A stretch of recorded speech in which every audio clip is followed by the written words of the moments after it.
depuis presque 2 ans au Myanmar. Je n'ai pas été à l'école pendant 1 an et demi à cause de Covid-19 et ensuite du coup d'État. La seule chose qui me permettait de tenir le coup et me donnait une perspective d'avenir, c'était mes cours d'anglais en ligne. Aujourd'hui, je n'ai même plus les moyens d'acheter les 1 giga de données dont j'ai besoin pour suivre le cours sur Zoom, car le prix est passé 1000 à 3000 chiates d'un jour à l'autre. Le moins cher que j'ai trouvé est de 2850 chiates auprès du réseau militaire MPT que je n'utiliserai jamais. Depuis presque 2 ans en Birmanie.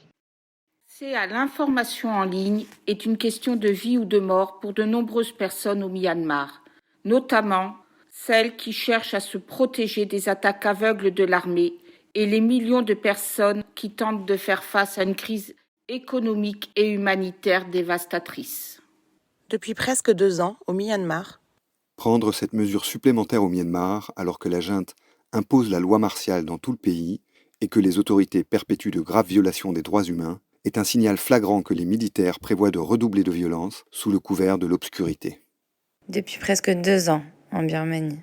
il y a des enfants qui vont à l'école en ligne, des gens qui reçoivent des services médicaux en ligne. Ils essaient de couper l'accès aux besoins de base de la population pour tenter d'arrêter la révolution. Mais en même temps, cela affecte de nombreuses personnes qui ne participent pas à la révolution. Depuis presque 2 ans, au Myanmar, Coupure massive d'Internet, blocage de l'accès à de nombreux sites d'information, mise en place d'une taxe d'activation des cartes SIM, plus 300% sur le prix de la data, peine de 3 ans de prison pour l'utilisation d'un VPN. Il est temps d'agir. La dictature digitale fait aussi de nombreuses victimes.